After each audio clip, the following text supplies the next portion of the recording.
Se ha dicho, y yo creo que con mucha razón, que esotéricamente el conocimiento que se imparte no suele ser muy práctico. Es decir, que se nos habla de mitos, leyendas y a veces conjeturas de los propios investigadores esotéricos, con tendencias a sublimizar tanto las ideas que a veces resultan incomprensibles a la mente corriente, nuestra mente intelectual. Esto sucede muy acusada y profundamente cuando nos referimos a la leyenda o al mito del Santo Grial. Y no obstante, el Santo Grial, que ha hecho derramar mares de tinta a escritores esotéricos y no esotéricos, por las implicaciones subjetivas de que vienen revestidos estos misterios. Y sin embargo,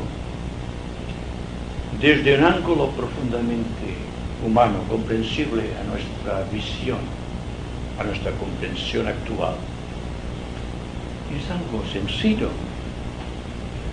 porque todo se basa en una leyenda que proviene de la muerte de Cristo en la cruz,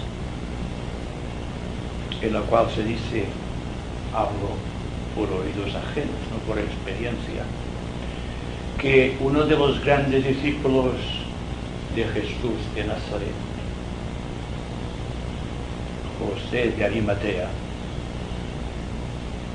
con un vaso o con una copa había cogido, había escanciado dentro de la copa la sangre que se vertía de las llagas de Cristo. Y que entonces este cáliz, esta copa, tenía desde entonces un significado muy esotérico, porque según se nos dice, José de Arimatea escondió el vaso sagrado, la copa sagrada, en cualquier remoto lugar. Dios sabe dónde, Dios sabe por qué, o si fue verdad o no. Nos referimos simplemente al mito o a la leyenda. Y desde entonces parece que esta copa está irradiando una serie de energías que provienen del contenido de esta copa, es decir, del contenido místico de la sangre de Cristo. ¿Es así o no es así?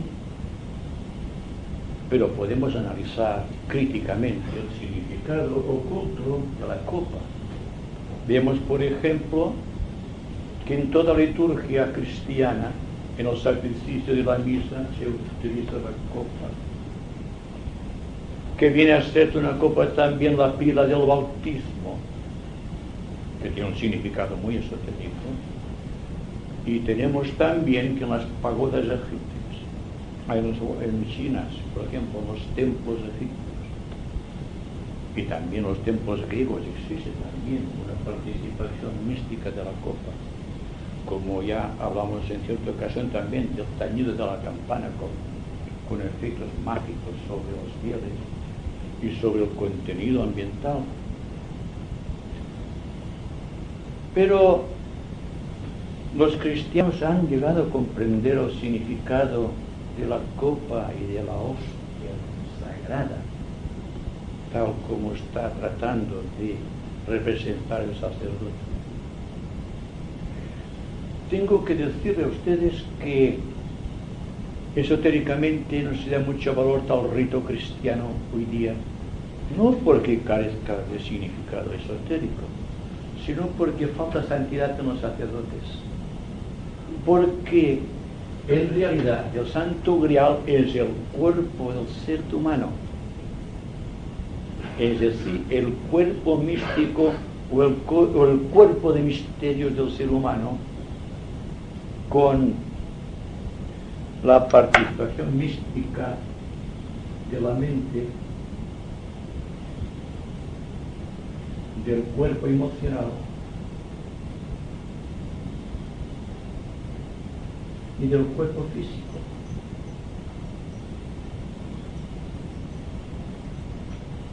Esto constituye esotéricamente un misterio revelado. Es decir, que cuando hablamos de un cuerpo de misterios, hablamos del misterio contenido en el triple hombre. El hombre mental, el hombre emocional y el hombre, digamos, físico, el que nos conocemos unos a otros por el cuerpo físico. La parte más objetiva del misterio. Vemos también que en el sacrificio de la misa el sacerdote introduce, o se está comiendo la hostia que representa la substancia crística. Después le añade el vino, que es la sangre. Y todo esto, no sé hasta qué punto los creyentes cristianos han llegado a comprender el alcance de ese sacramento, el sacramento de la Eucaristía. Es el sacramento del Santo Grial. Es la revelación de un cuerpo de misterios hasta aquí desconocidos. Se nos dice que las cruzadas en los primeros siglos, después del cristianismo, tenían por objeto recuperar la copa y salvaguardar el sepulcro de Cristo. No sé hasta qué punto fue verdad en la tradición histórica. Lo que sí existe en el ser humano, un deseo permanente de hacerse uno con el cuerpo de misterios. Y en esto están de acuerdo todos los hombres y mujeres inteligentes del mundo. Es decir, hay una serie de pormenores, hay una serie de detalles que convenientemente comprendidos nos dan la idea de lo que significa el Santo Grial. El Santo Grial es también la representación cuando se dalía la espina de Sapar. Cuando se introduce el cuerpo de misterio dentro del misterio total, el misterio físico de la copa, entonces se produce un misterio revelado. Y a fuerza de misterio revelado se extiende la tradición mística, o si ustedes lo prefieren, la tradición apostólica de los hijos de Dios, de los reveladores del plan. Es decir, que esotéricamente el mito tiene un significado, como el significado, por ejemplo, que se le da a la leyenda de Prometeo. Prometeo es aquel Dios, joven Dios, que visita la tierra y ve que los hombres viven en la oscuridad. Se siente apiadado de ellos y entonces, lleno de devoción hacia la humanidad, asciende al Olimpo y a Júpiter, su padre, le roba la luz, que es la luz de la mente.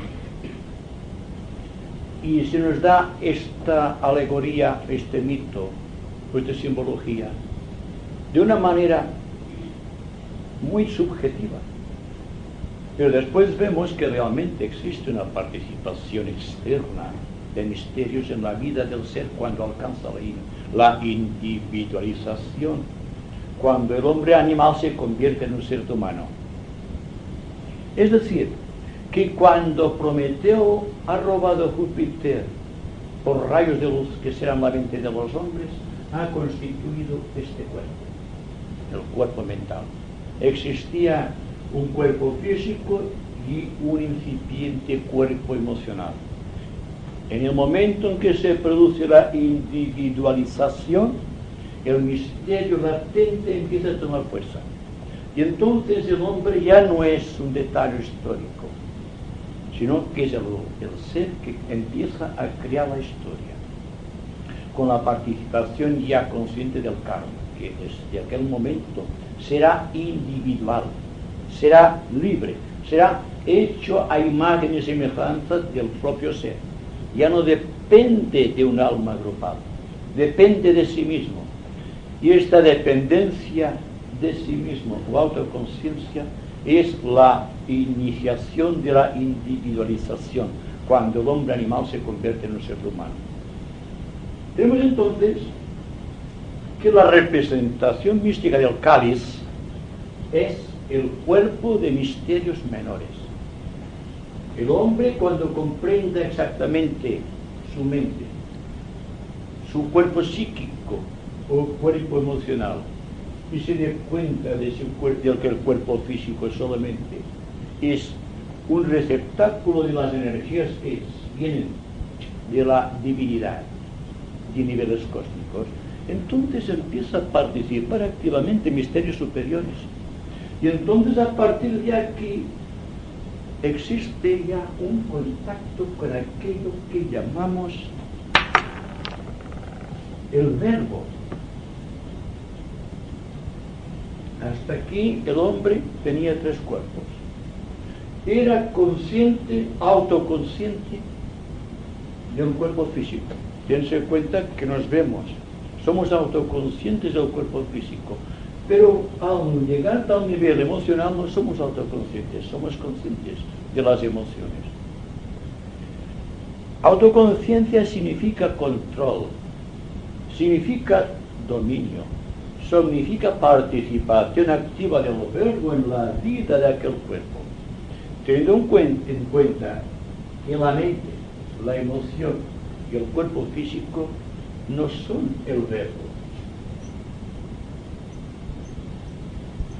no son el yo, no son el alma solar o ángel solar.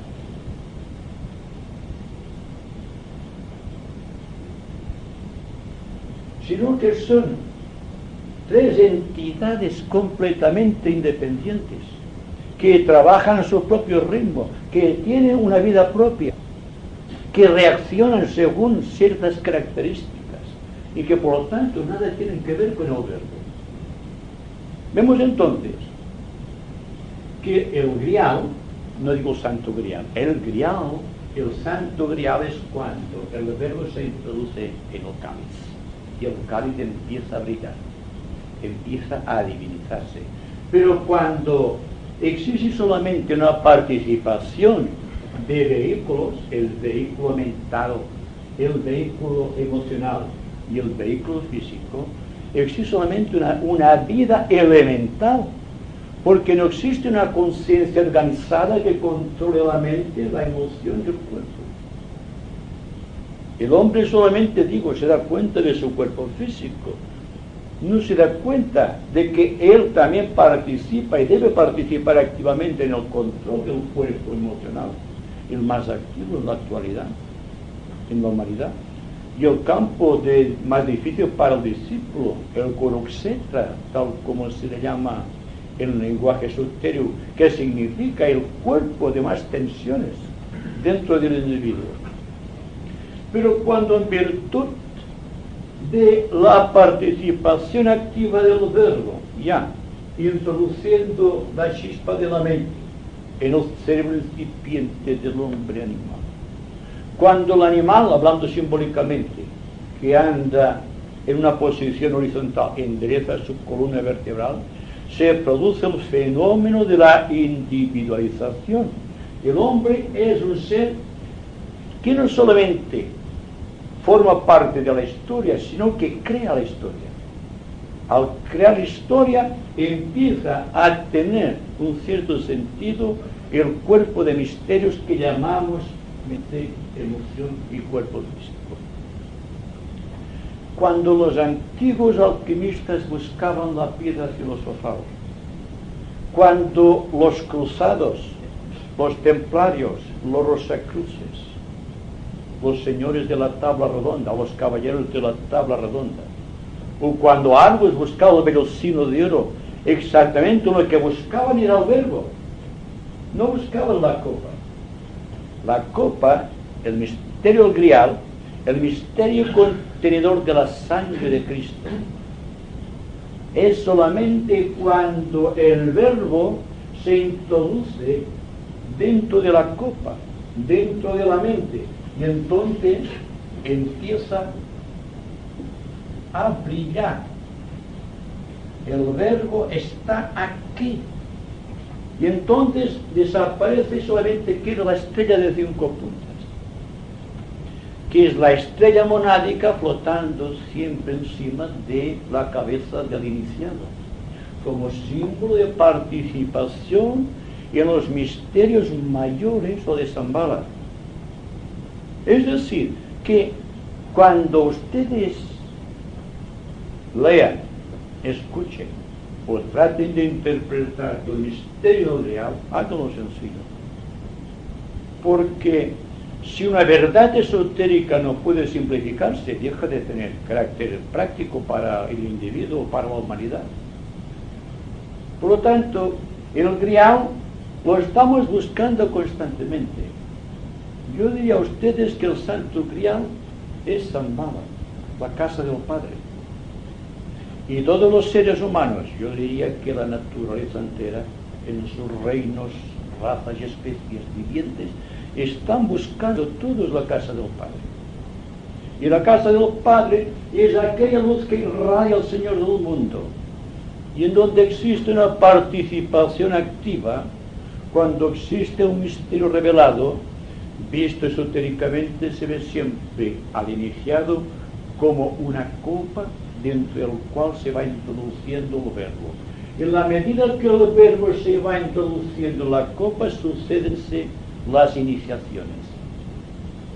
Y cuando hablamos de este conducto, que va de aquella pequeña parte del hombre que llamamos mente, buscando su aspecto superior, le damos el nombre de Antakarana. El Antakarana es la búsqueda del misterio superior a partir de los misterios menores. Los misterios menores contenidos aquí, que son los que dan la autoconciencia física, astral y mental, y constituye una organización de carácter místico que tiene por objeto hacer descender de las alturas la gloria monádica, la cual viene envuelta en la hostia del ángel solar o del Dios superior o del verbo. Y el verbo de revelación, al introducirse en la copa, produce las varias iniciaciones que se toman en el plano mental. La primera, la segunda, la tercera. La cuarta iniciación corresponde a la propia hostia, al propio verbo. Y la quinta en el plano ámico. Ya está tocando la estrella de 5 puntas, que es la gloria del hombre realizado. Como ven, el proceso místico del Grial se puede interpretar en términos de lo que ya todos sabemos. Y todos los yogas conocidos, todos los sistemas de entrenamiento espiritual, todo cuanto están tratando de revelar las sociedades esotéricas del mundo, y todo el proceso de participación activa del hombre en la vida comunitaria, el ser que llamamos el Señor del mundo, es una representación más o menos objetiva del Santo Grial. El Grial corresponde siempre a la búsqueda. Es el punto de llegada del deseo del hombre de ser y de realizar. Cuando en los niveles inferiores domina todavía lo que llamamos el instinto, es muy difícil que se tenga control del cuerpo emocional. Cuando el cuerpo emocional tiene una característica definida de misterio, entonces es el campo de lucha, que es lo que ocurre en la actualidad. Y cuando la mente domina al ser humano, entonces podemos decir que el hombre empieza a sentir dentro de sí la gloria del misterio revelado. Pero podemos continuar con las relaciones.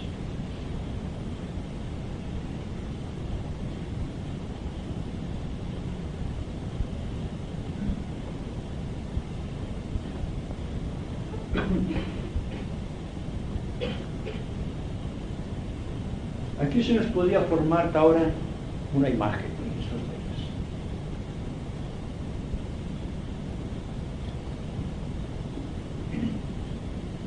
Esotéricamente, la psicología tiene un significado muy profundo, y grandes esotéricos del pasado que crearon los cimientos de lo que sería la psicología moderna se dieron cuenta de que existe una relación entre las pasiones del hombre, naturaleza interior. Entonces, se dieron cuenta de que realmente la frente indica la mente, que desde las cejas hasta la base de la nariz indica el cuerpo emocional, y que desde la base de la nariz hasta la barbilla, el nacimiento de la barbilla, es el cuerpo instintivo. Como ven, el Santo Grial se está reflejando en nuestra naturaleza física. Cuando decimos tu cara te delata, como si delata la flor por su perfume. Entonces todo esto que estamos viendo no es más que representaciones del Grial. Y entonces, ¿para qué tener tanto misterio acerca del Grial?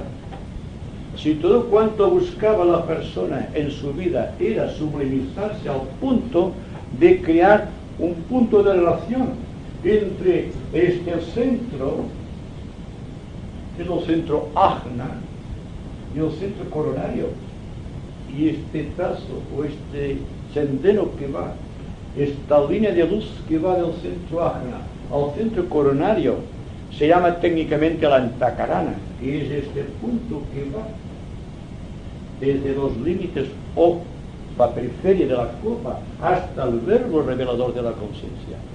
Todo esto implica un trabajo simplemente de analogía. Si ustedes quieren aprender bien el esoterismo, no académico, simplemente las ideas esotéricas, tendrán que utilizar la analogía, hacerse uno con la gran máxima de Hermes Trismegisto: igual es arriba que abajo, igual es abajo que arriba.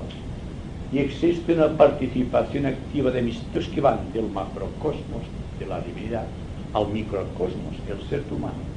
Y todo esto tiene que ver precisamente con el misterio del Santo Grial.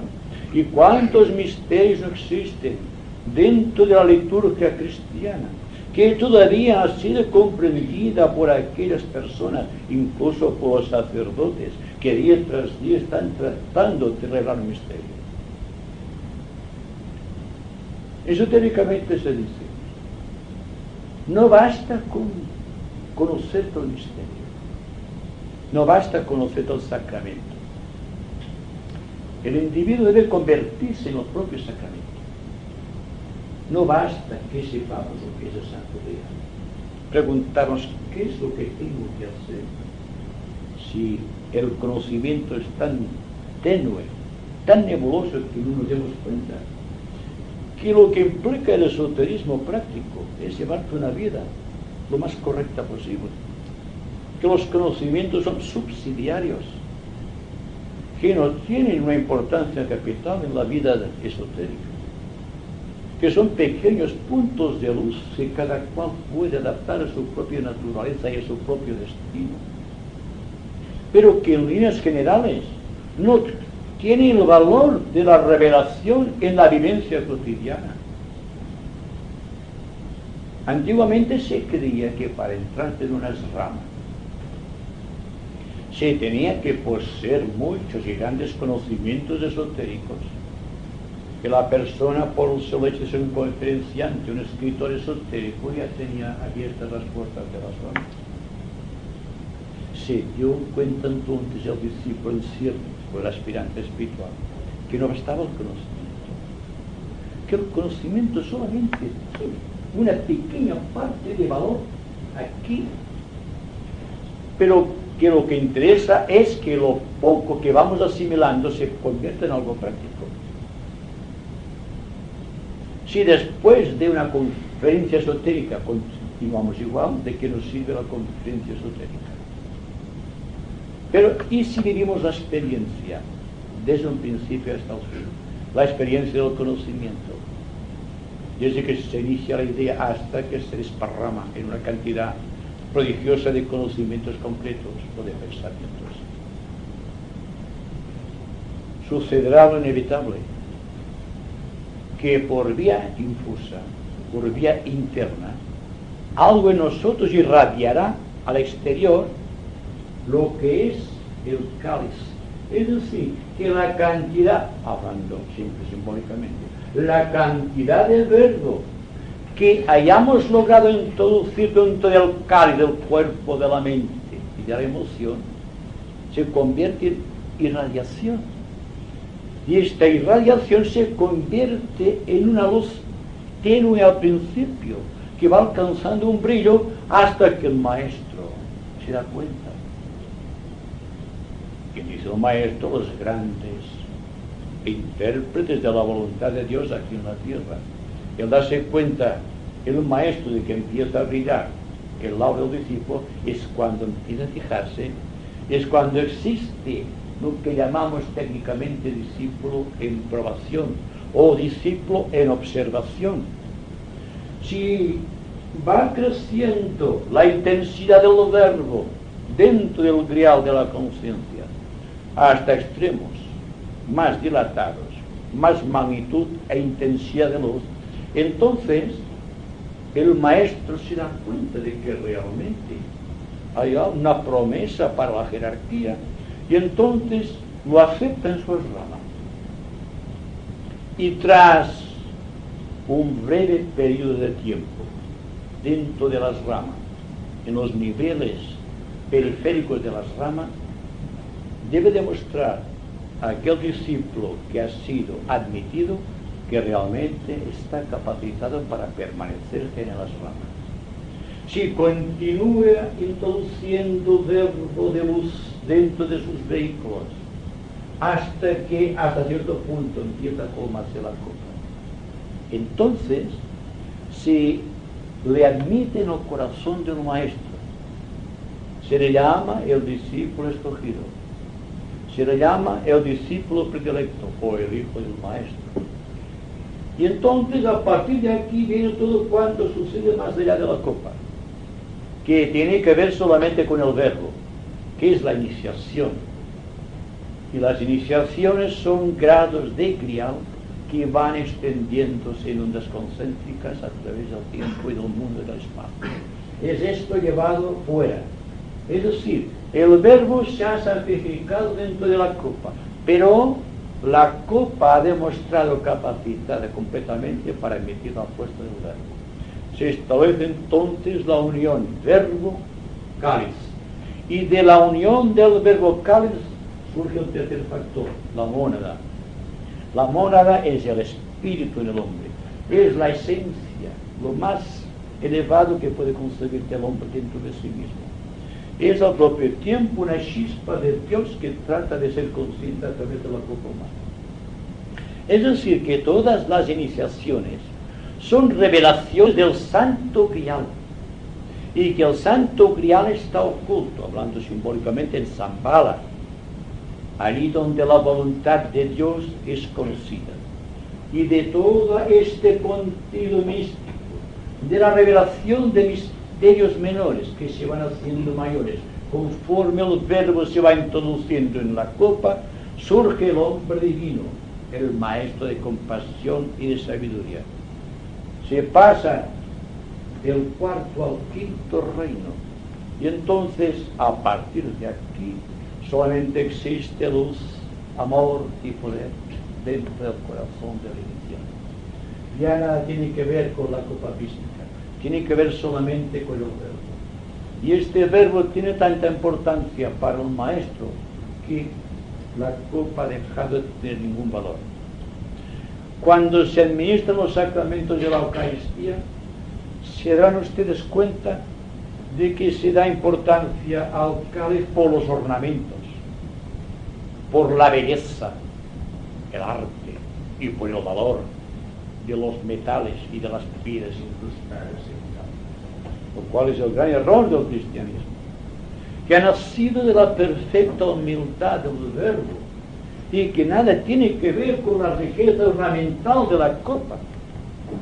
Ahí también, si ustedes analizan el proceso, se darán cuenta del valor de la humildad en el hombre para poder captar el verbo, porque realmente el cuerpo de misterio solamente puede ser alcanzado en términos de humildad. Si no existe humildad, no puede existir una participación activa en los misterios. Y este misterio es algo permanente, algo constante. Debemos vivir permanentemente en el misterio, en el ser sagrado que todos llevamos dentro del corazón. Podríamos extender esto si ustedes se sienten intrigados de alguna manera y pueden entonces preguntar,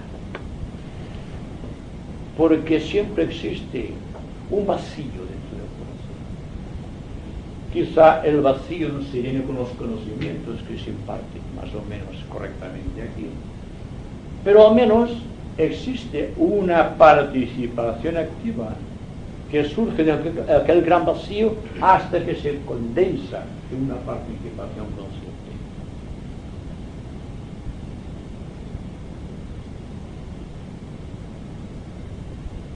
¿Lo han visto claro?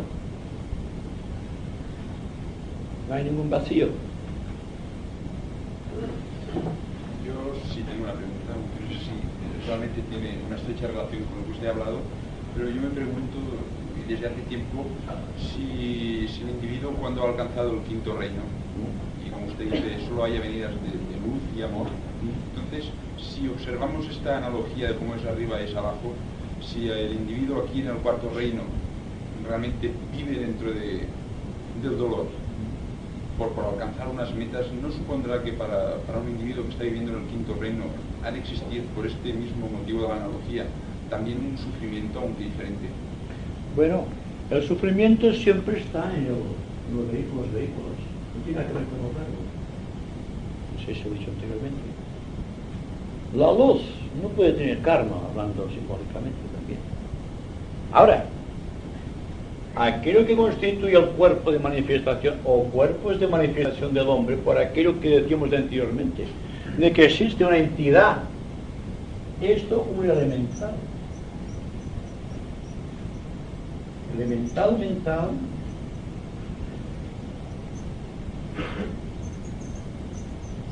elemental emocional o astral, como quieran, y un elemental físico.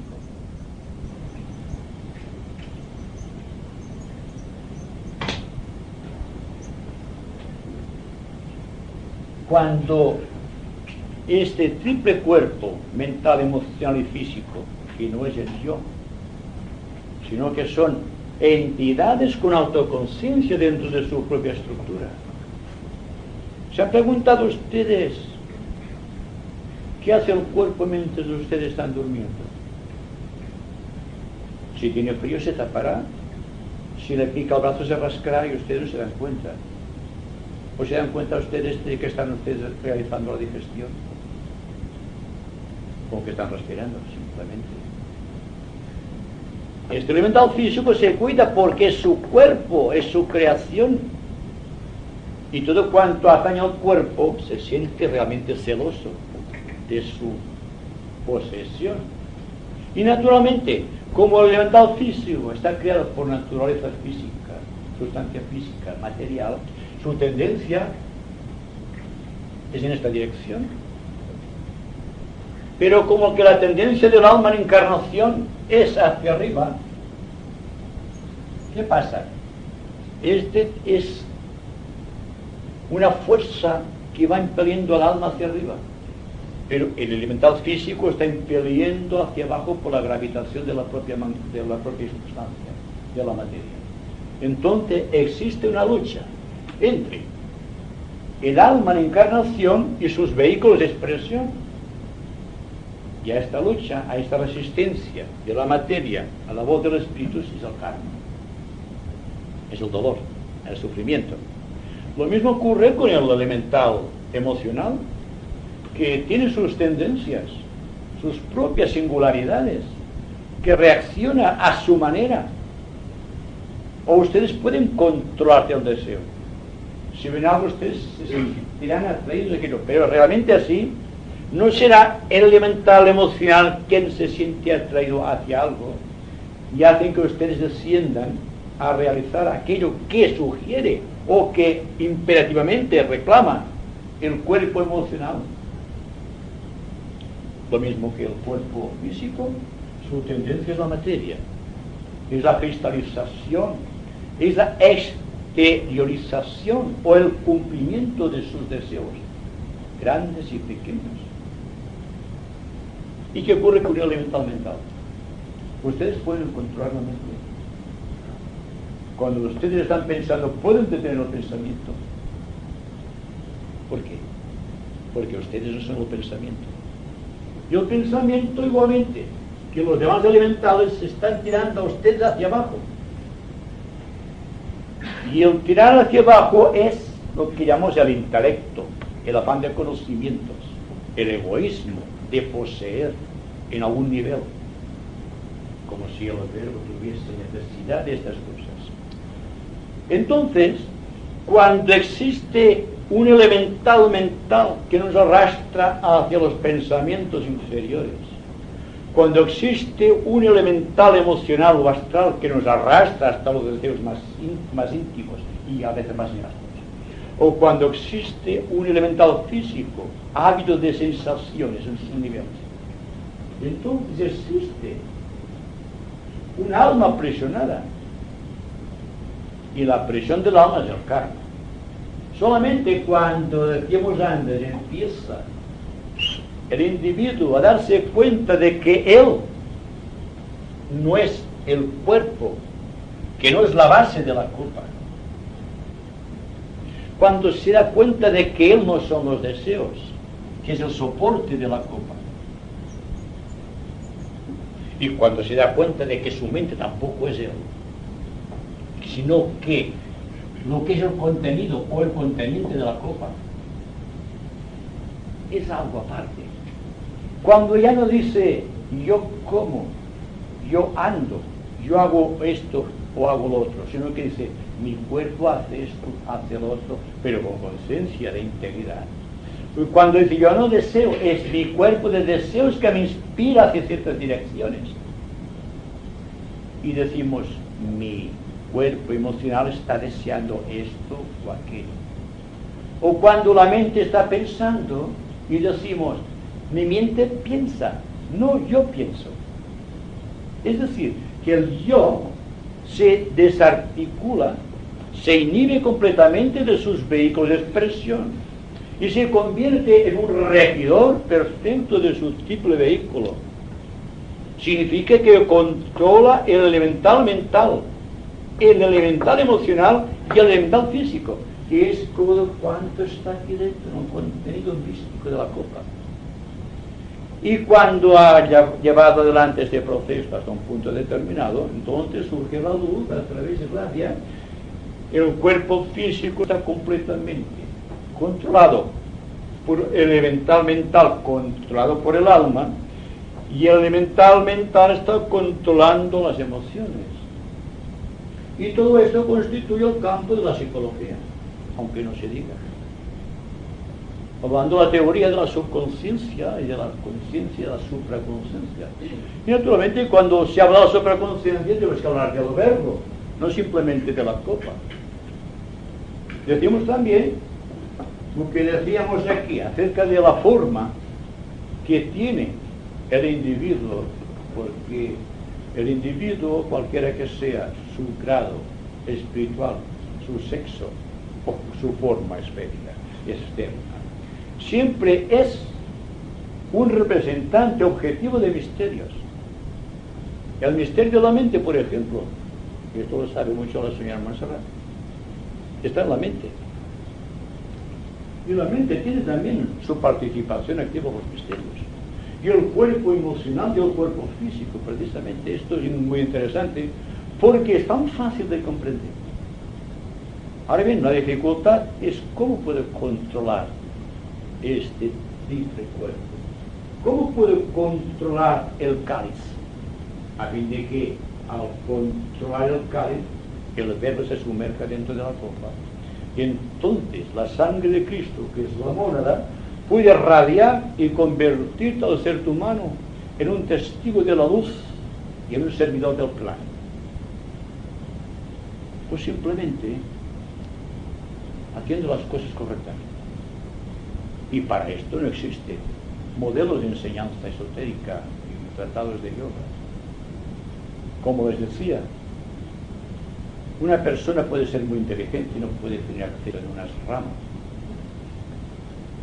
Puede tener grandes y potentes emociones y no puede penetrar en unas ramas. Puede tener un cuerpo físico perfecto y no puede penetrar en unas ramas. Y sin embargo, dentro de las ramas existen personas humildes y sencillas que viven intensamente el ideal por el cual han nacido. Sin darse cuenta, han prescindido de la copa y están buscando el verbo. Y el verbo, por añadidura, tal como es de la ley, está enriqueciendo la copa con la más grande de las riquezas del hombre, la humildad. Esotéricamente, la humildad tiene valor de iniciativa. Cuando el hombre reacciona de una manera tan simple, que puede renunciar sin esfuerzo a todo cuanto constituye su estructura física, mental y emocional, es cuando, sin darse cuenta, empieza a invocar la gran fuerza tremenda del verbo. Y en la tremenda potencialidad del verbo existe entonces la presentación mística de la estrella de 5 puntas, que es la representación simbólica de la perfección del hombre. Se le llama la estrella de Cristo, que se revela a través del verbo.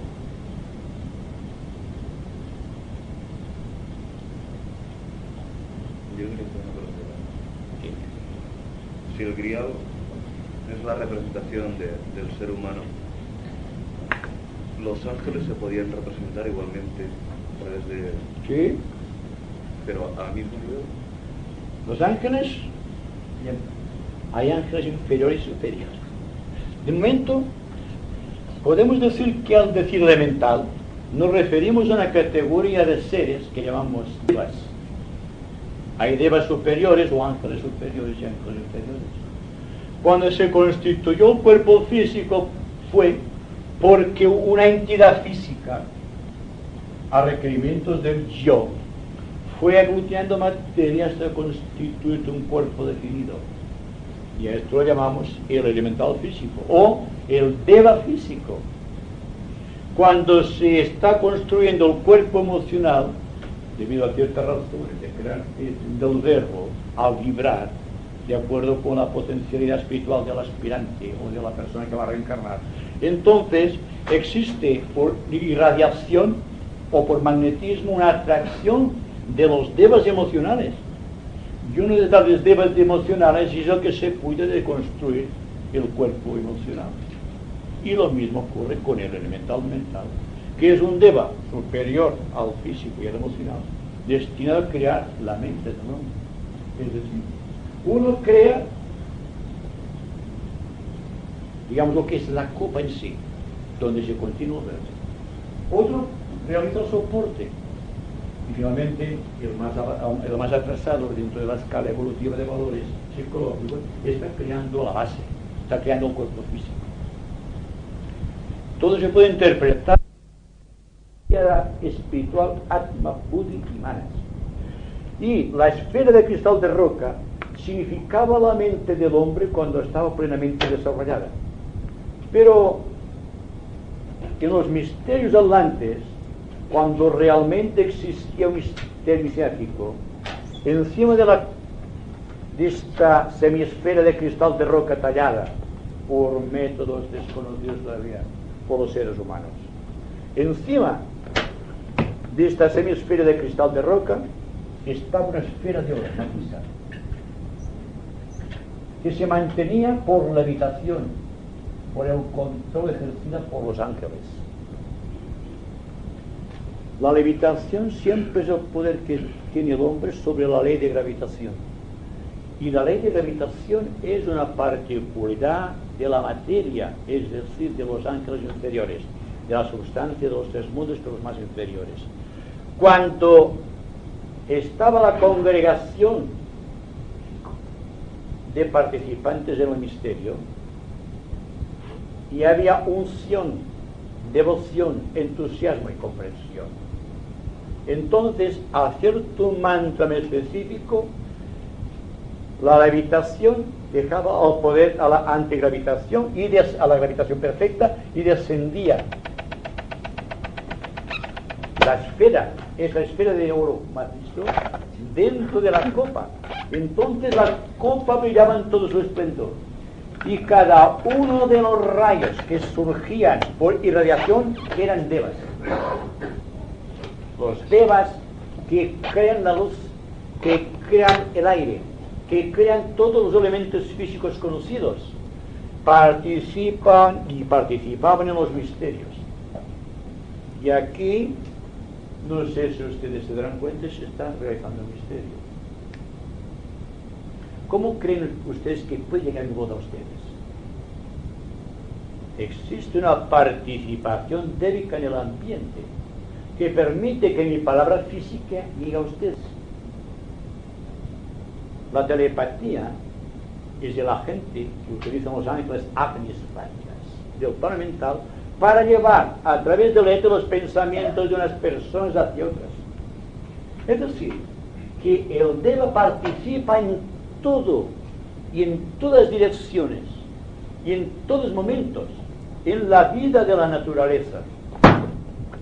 El crecimiento de una planta, por ejemplo, es un misterio.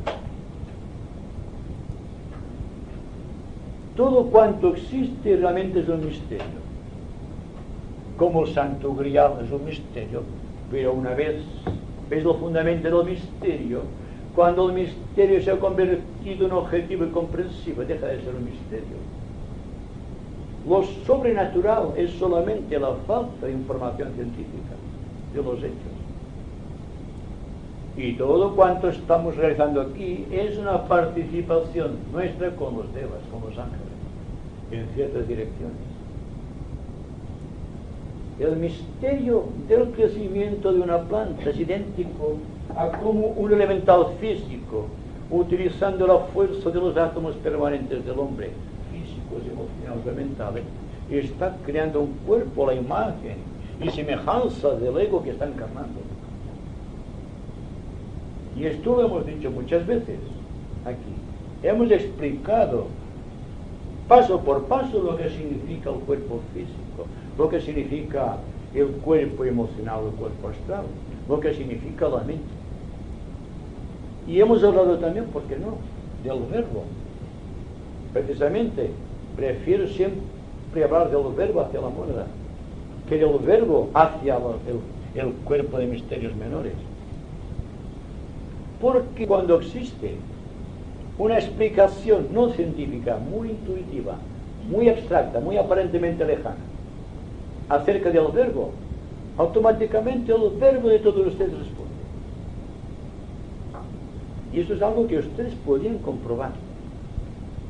Una cosa es hablar académicamente, científicamente de lo que significa la estructura humana.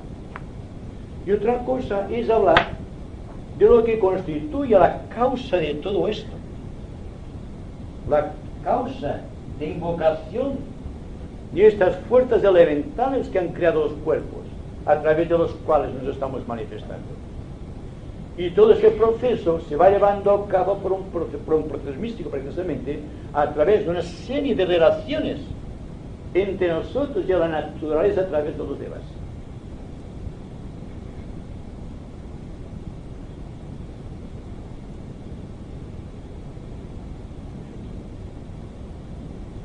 Aclara más, completa más.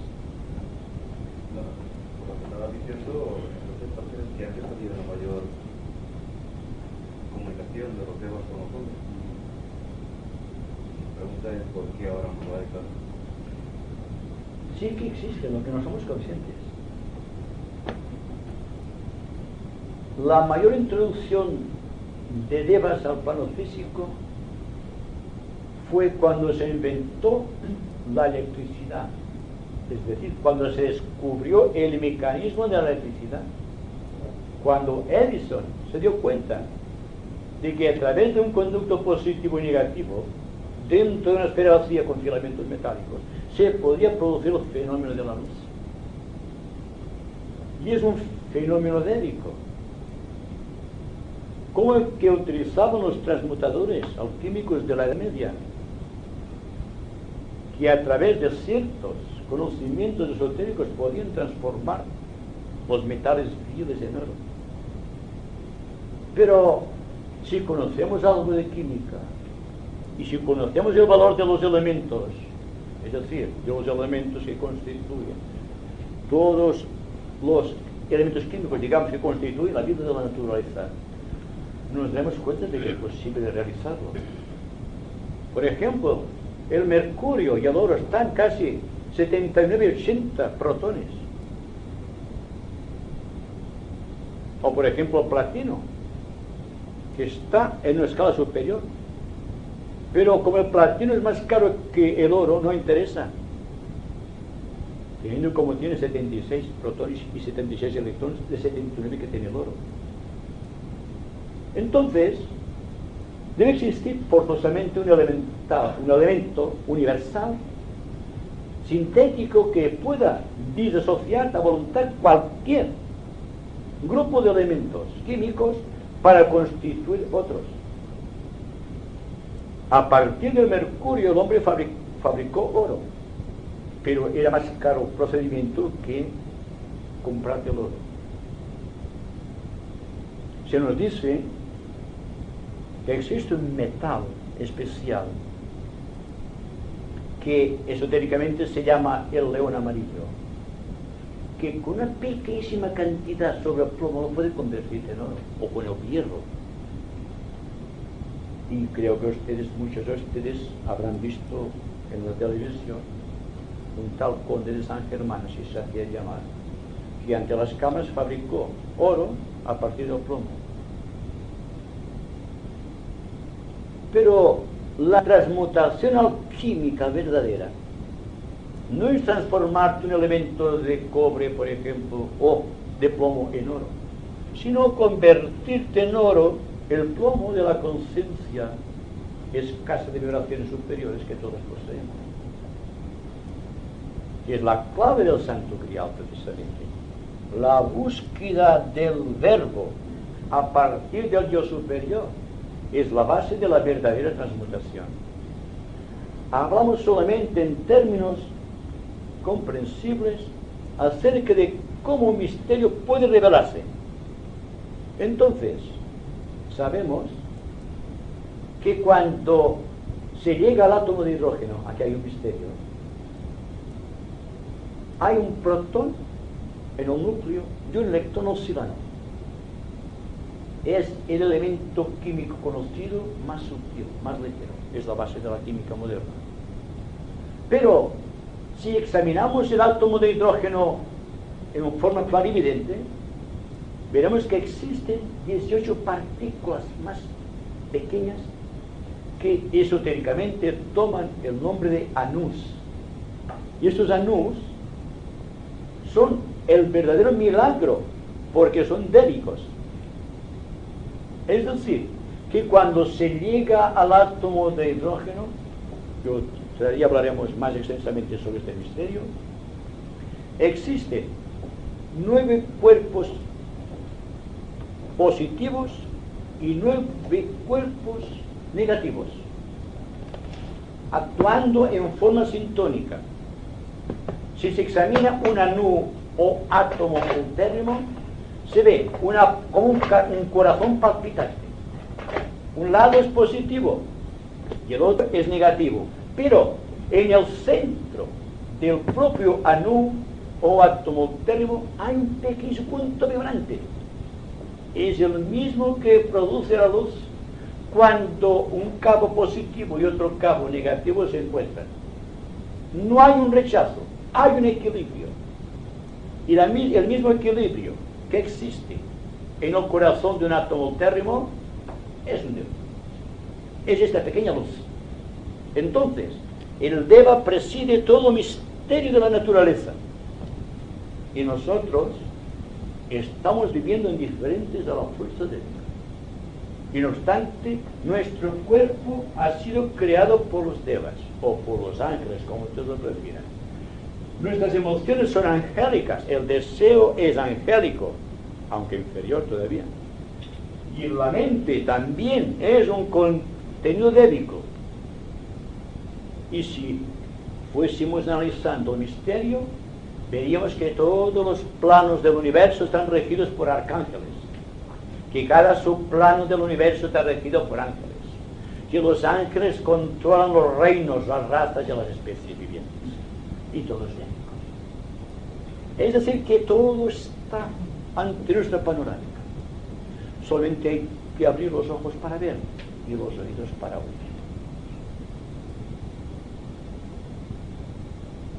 Entonces se debe provocar un contacto con los dedos. Cuando estamos pensando, hay devas que nos obligan a pensar.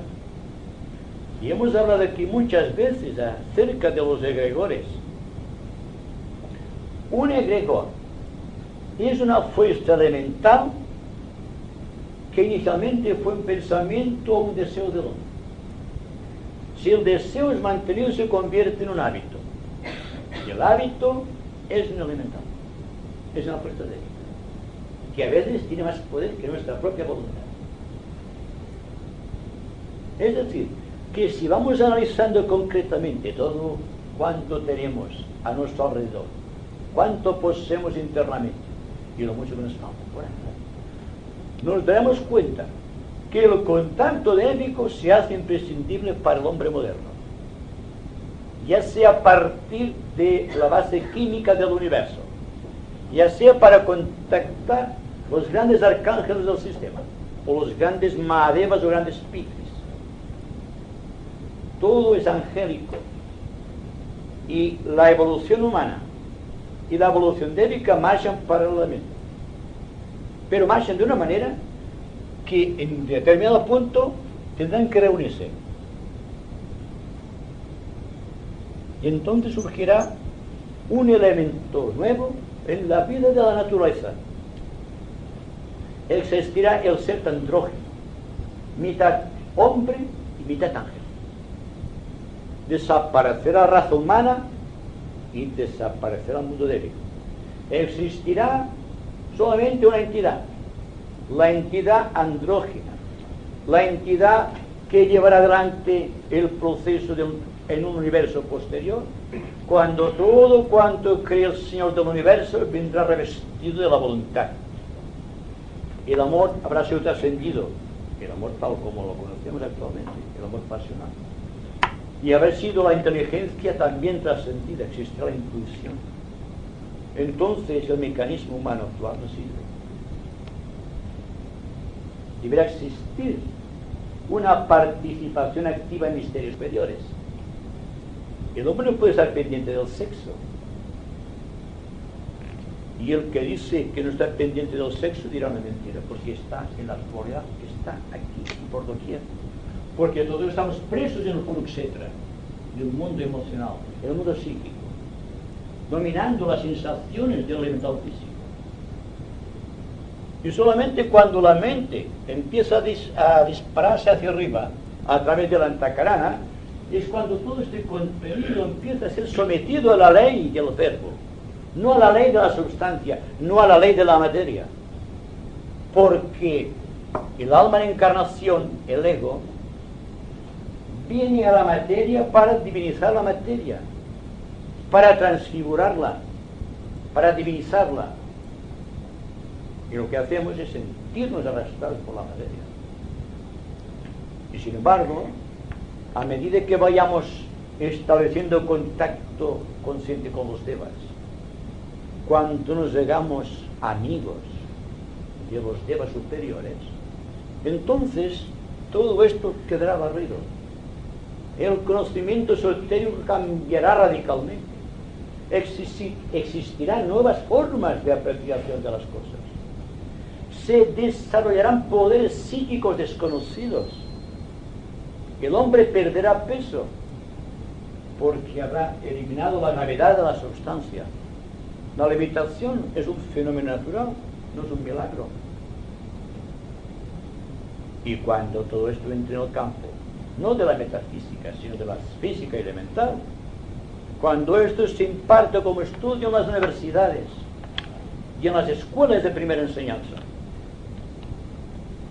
el hombre es que dará un gran paso, ya en busca no de los simples verbos, sino de la propia mónada. Yo creo que estamos aquí y ahora para esto, para preparar el siguiente paso a dar por la humanidad consciente. Y si un gran grupo de seres humanos da este paso, automáticamente seguirán a este compás otros seres humanos, constituyendo un verdadero cuerpo de misterios en conjunto, que atraerá la visión no solamente del logos planetario, sino del propio logos solar. Y ya no sea la simple observación de un maestro para introducirte en unas ramas, sino que el cuerpo de luz establecido por muchos seres humanos conscientes traerá como consecuencia vital el desbordamiento de la gracia de Dios en el hombre.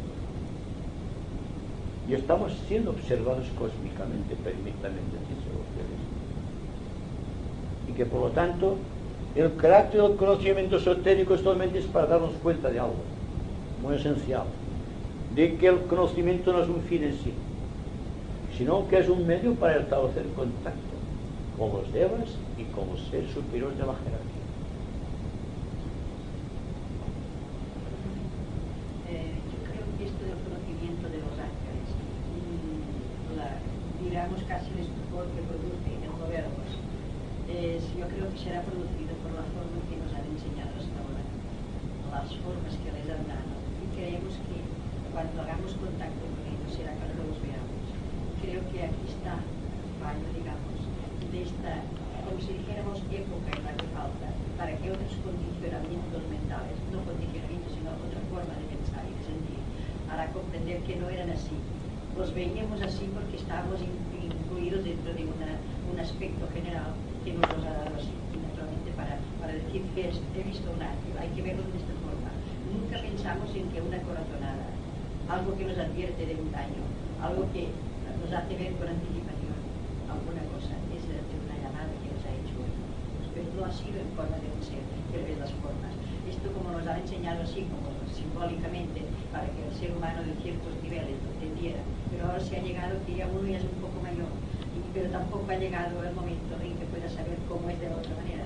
Porque yo muchas veces pienso que los iones, cuando se dice que ahora, por ejemplo, con una máquina, solamente manipulándola en una casa que están llorando, se puede hacer reír a la misma persona y se puede hacer llorar a los que están riendo. Esto de que cambiar el ambiente, cambiar los iones de un ambiente, la máquina lo hará, pero no deja de ser que se puede construir porque estos iones tienen su vida propia. Pero no pensamos en que veremos un ion como un deva, sino que tiene que ser con manitas, con brazos y con pies. Estos conceptos costará mucho para modularlos, porque tampoco hay las palabras adecuadas, creo yo, pues así. Sí, Estos iones pueden considerarse también como los mensajeros. Sí. No la misma gravedad del ambiente. Sí, exacto. No olviden ustedes que venimos en un aspecto angélico muy condicionados por la enseñanza religiosa a través del tiempo, que ha establecido ángeles con distintas formas descriptivas, solamente en el ámbito místico de las religiones, cuando el ángel abarca todo. Es decir, que no podemos decir que existen ángeles solamente en las liturgias religiosas, sino que cualquier acto de la naturaleza es una liturgia.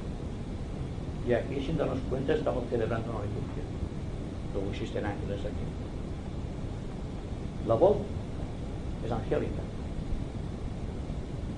Y hay una gran responsabilidad en la voz. Porque, tal como decía Cristo, siempre tiene que ver con los devas. El día del juicio, siempre simbólicamente, os serán tenidas en cuenta incluso las palabras inútiles.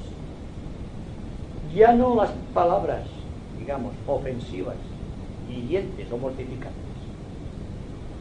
sino las palabras dichas sin ton ni son, sin propósito, hablar por hablar.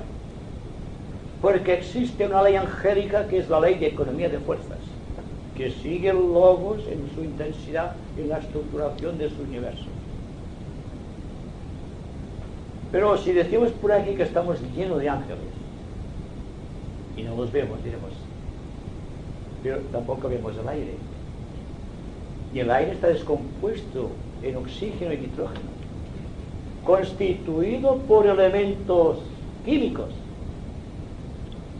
Luego, participación de Anus y de puntos brillantes que son los devas. Y al respirar, junto con el ambiente, respiramos una atmósfera cargada de prana que surge del corazón del sol. Y este prana es angélico también. Estamos tan unidos a los ángeles como los nervios y la sangre. No podemos disasociar nuestra conciencia del mundo angélico. Cuando se establece, por ejemplo, un ritmo de quietud, podemos decir que existen ángeles de superior gradación o jerarquía, cuya misión es convertir el ambiente en la luz del silencio, de la misma manera que Edison comprendió que la unificación de dos principios aparentemente antagónicos daba como consecuencia la luz. Y uno de los mejores karmas de la humanidad es la luz, porque por primera vez el hombre se da cuenta de lo que es luz en un sentido completamente espiritual, la electricidad. Y la electricidad constituye un misterio angélico. Pueden suponer, utilizando la imaginación, aunque sea solamente a vía de hipótesis, que existen devas inferiores y devas superiores, y que en su interacción y equilibrio constituyen la luz, la electricidad que conocemos. Siempre hay que analizar las cosas más grandes a través de la analogía. Habida cuenta de que somos unos misterios menores en comparación con el misterio mayor que es el globo solar, hay que darse cuenta que el logos también está asistido por ángeles. ¿Acaso los señores del karma no son 4 ángeles? Cada cual con su propia misión establecida de ser y de realizar. ¿Acaso no el propio hombre no se sujeta a la ley, el lobo solar también, a la ley del karma, a la ley del renacimiento? ¿Por qué? Porque existe el ajustador cósmico del destino. Y cuando se establece la relación cósmica de los señores del karma con la voluntad, la intención de un señor del universo de manifestarse, automáticamente el punto del logos lleva un punto de electricidad positiva y los señores del karma electricidad negativa, como consecuencia de la luz del universo, con todas sus leyes y principios. Como veis, todo es científico. Solamente hay que darse cuenta de que todo es científico. Y cuando hablamos del Santo Grial, vemos la importancia que tiene. Los mitos y la tradición, cuando se hacen científicos, cuando entran en el campo de la comprensión intelectual, dejan de ser misterios. Se convierten en hechos vivenciales. Que claro, si todo cuanto hemos estado explicando aquí constituye solamente una adquisición de conocimientos, no tiene ninguna realidad práctica para nosotros. Ahora, si nos damos cuenta de que como seres humanos no nos comportamos correctamente en el ambiente social, puede cambiar mucho la cosa entonces.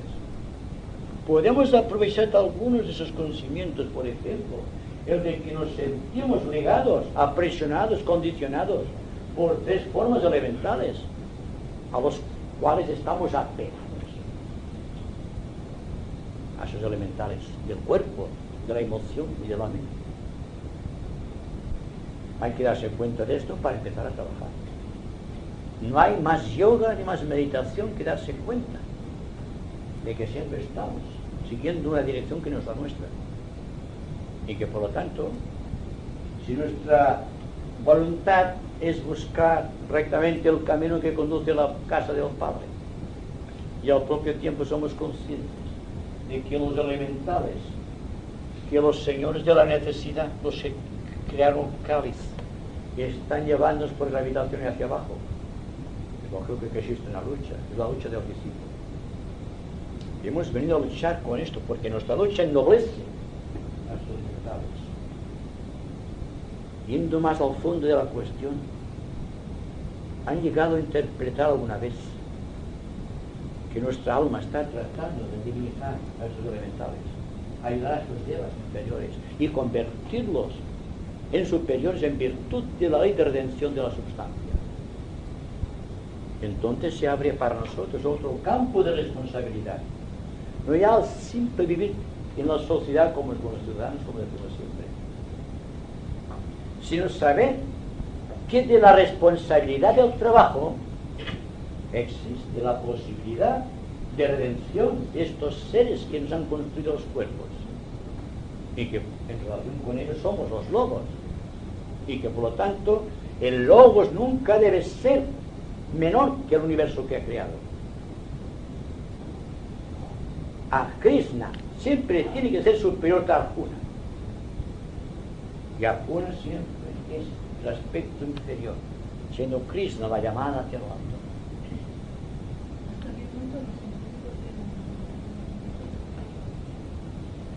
Pues no lo sé porque aparte del descubrimiento de la cámara Kirlian, pues de los investigadores de la Unión Soviética, no creo que se haya avanzado mucho en el terreno de comprobación de lo que existe más allá del cuerpo físico. Esotéricamente sabemos que existe el aura etérica del ser humano y que el aura es una propagación del ser al exterior, es como la luz, se extiende. Pero hay que darse cuenta también de que es un proceso y que este proceso mancomunado con el tiempo debe llevarnos a descubrir las causas que producen los efectos. Es la concatenación perfecta y consciente de causas y efectos lo que conduce a la comprensión espiritual. Por ejemplo, la lógica es interesante y hay que aplicar la lógica al discernimiento hasta llegar a un punto en que el discernimiento ha ido progresando por estratificación de capas y se ha convertido en intuición. Y entonces la intuición se ha convertido en el devenir de nuestra vida. La mente, tal como la conocemos, ha desaparecido. Podríamos decir, hablando de forma simbólica, que los ángeles superiores se han introducido nuevamente, la han deificado. Y la deificación, la divinización de la mente constituye el punto máximo de extensión hacia arriba del antakarana. Entonces el verbo se convierte en algo objetivo desde un punto de vista esotérico. Ya no es una promesa ni una esperanza, es una realidad. Y a partir de esta realidad, el concepto karma, el concepto reencarnación, el concepto hijos de la necesidad, el concepto de elementales, el concepto dédico en toda su extensión, cambia radicalmente. Es otra cosa. Es otra participación. Estoy leyendo y por mucho me da la impresión de que he perdido de pista al hombre. ¿A quién? Al hombre, le he perdido la pista. ¿El hombre? Sí, porque si a nivel del cambio, a nivel mental, astral y físico, pues somos una consecuencia de todas las bondades y potencias activas en el mundo délico que están en la más pura esencia de la luz, por esa analogía me cabe pensar que a nivel público, a nivel átmico, a nivel humanas, pasa exactamente lo mismo, pero obviamente con una categoría de más exaltados arcángeles. Quiere decir que el verbo, la expresión de la dignidad de esos planos, está también motivada por la actividad de esos exaltados arcángeles. Luego el hombre ahí, el hombre con mayúsculas, ahí no deja de ser también una actividad de conciencia délica. Sí. Entonces, si pasamos ya a la mónada no deja de ser una exaltación creadora de Ali, plano Ali. Sí. ¿Dónde está el hombre, pues? El hombre es esto. El hombre es esto, en esencia. Al descender a lo profundo del cáliz es cuando se hace objetivo. Y entonces hay aquello que llamamos el alma en encarnación. Tenemos mónada. Voy a borrar un poquito porque si no nos aclararemos. Y precisamente estas cosas Siempre hablo en términos de conciencia. Por lo tanto, cuando hablo de esta conciencia aquí, por ejemplo, existe, en este caso lo ponemos de esta manera. Existe después el alma. Existe después la personalidad. Pero todo no es más, esta parte, todo es más que el descendimiento de la mónada a lo más bajo, a la base, a la materia. La mónada antes no llega a ser persona, es mineral, es vegetal, es animal, y cuando llega a cierto punto se convierte en un alma individual. Bien, usted quiere referirse al alma individual. Es que si no existe otra alma, Cuando la mónada se ha individualizado, entonces es el alma individual, la que siempre tendrá usted, no tendrá otra.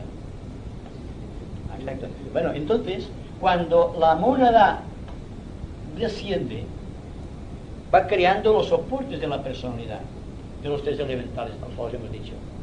Pero esa parte completamente. Solamente cuando empieza a evolucionar, cuando llega, por ejemplo, a la segunda oleada de vida que se define, que desciende otra fuerza de la mónada, entonces existe aquí un punto que ya empieza a ascender. Este es lo que consideramos. El alma, cuando llega, el alma a la encarnación, que está encarnada en todo esto. Y su virtualidad es establecer contacto con la mónada. Pero el contacto con la mónada es cuando ha vencido todo esto. Y hemos estado hablando siempre del alma, siempre del hombre. Alma y hombre es la misma cosa. Ahora, usted puede preguntar lo que es el yo superior, entonces, lo que es el alma solar. Entonces es otra cosa. Es que no, mi pregunta es que yo lo estaba viendo y he llegado a la conclusión de que el hombre en realidad es esencia, y todo esto es conciencia pura. Es la mónada, siempre. Mientras que el mundo védico es el que se encarga de materializar esa conciencia. Exacto, siempre. En cualquiera de los planos. En cualquier plano, en cualquier cuerpo hay la sustancia de él. Pero siempre es el hombre, el drama central. Es decir que usted sabe que existe un aforismo esotérico que dice la energía sigue al pensamiento. Bien. La energía es el Deva, el pensamiento es el hombre. El hombre piensa, ¿quién le sigue? El Deva. El hombre crea, el ángel construye. El hombre habla y el Deva escucha. Y de la relación de hablar y escuchar se crean los cuerpos, que no es fácil de explicar. Pero que se dan cuenta de que por motivos que no son de caso considerar, la mónada tiene necesidad de adquirir conciencia de su propia divinidad. Porque el logo solar tiene que verse a través de las mónadas, porque está por encima de la materia. Entonces la posibilidad que da a la mónada de encarnar es para que se dé cuenta de la divinidad y a la cual procede. Una mónada en el paranádico no tiene conciencia de su divinidad. Tiene conciencia de la divinidad, pero no de la autoindividualidad, por ejemplo, de la divinidad. Entonces tiene necesidad de darse cuenta. Y entonces al darse cuenta empieza a surgir todo el proceso que tiene que ver con los elementales. Usted sabe que en anteriores cadenas, estamos en la cuarta cadena ahora, en la primera cadena del esquema terrestre del hombre, lo que conocemos como hombre ahora era mineral, elementos minerales, que en la segunda cadena era vegetal, la tercera era animal, y en la cuarta cadena y en la cuarta ronda del cuarto planeta es hombre. Y todo tiene que ver con el misterio del cuaternario. Pero habría tarde para empezar a hablar con el del cuaternario, porque hay mucha tela que cortar ahí. Pero lo interesante es darnos cuenta de que existe la mónada o el espíritu, la materia y un vínculo de unión entre la materia y el espíritu. Y esto es el alma en encarnación. Existe un factor que solamente se utiliza en esta cuarta ronda, es el ángel solar. Hablaremos la próxima vez. De la relación que existe entre el alma en encarnación, la mona, personalidad y el ángel solar, como el intermediario cósmico. Que hay que hablar entonces ya del proceso cósmico que trae aquí los ángeles solares proveniendo del plano cósmico. ya digo, es un poco misterioso para tratarlo rápidamente. Pero siempre es el hombre, siempre. Él piensa, el ángel construye, él siente, los ángeles construyen sus deseos. Él tiene necesidad de expresarse, porque dense cuenta que el hombre tiene que realizar varias cosas. En primer lugar, que como mente debe buscar la verdad. Es su arquetipo mental, dentro de un cuerpo de misterios. Que cuando llega al cuerpo emocional tiene que desarrollar la bondad. Su arquetipo. Que es cuando redime a los tres elementales. Y cuando llega al cuerpo físico se convierte en belleza. Cuando ha adquirido la belleza del cuerpo físico, la bondad en el cuerpo emocional y la verdad conquista en el plano mental, entonces desciende rápidamente a través de la iniciación el verbo, es decir, la amor. Porque el verbo siempre representa aquel intermediario cósmico que llamamos ángel solar, al cual lo haremos próximamente. ¿Os queda claro?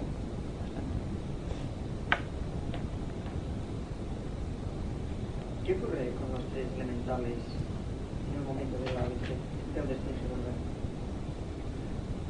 Es desintegrada la materia que los constituye. Quedan purificados, si podemos decirlo así, de su propio karma en relación con el hombre.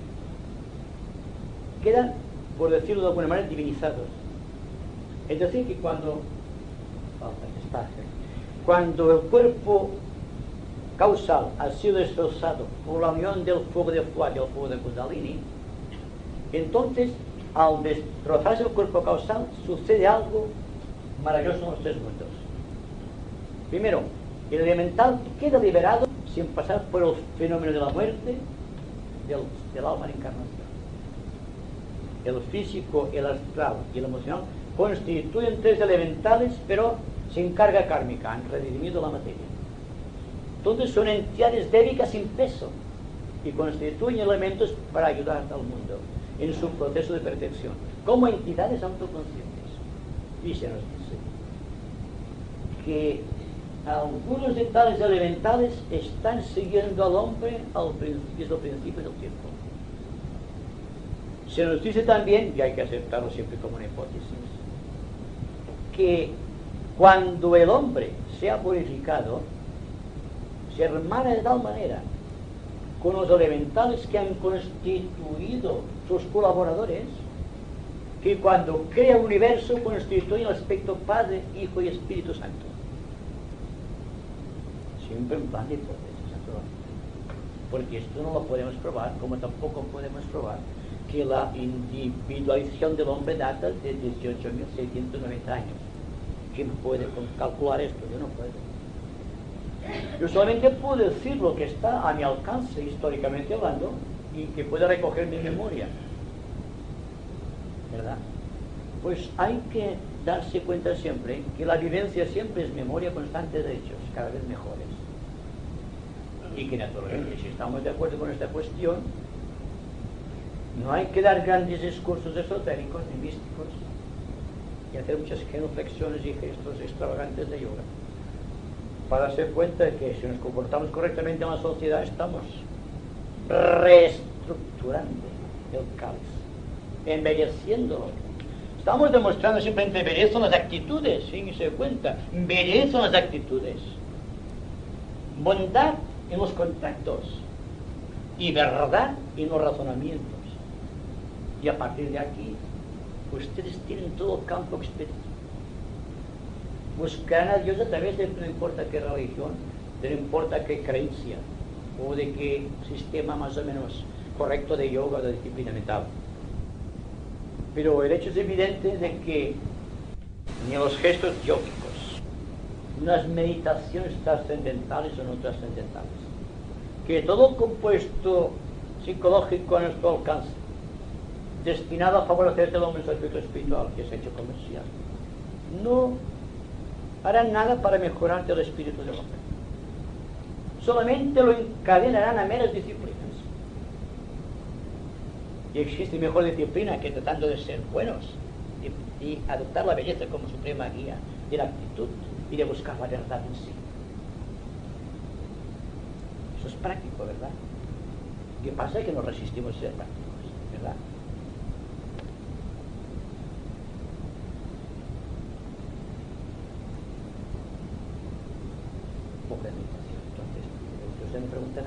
¿Están todos de acuerdo?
Thank you.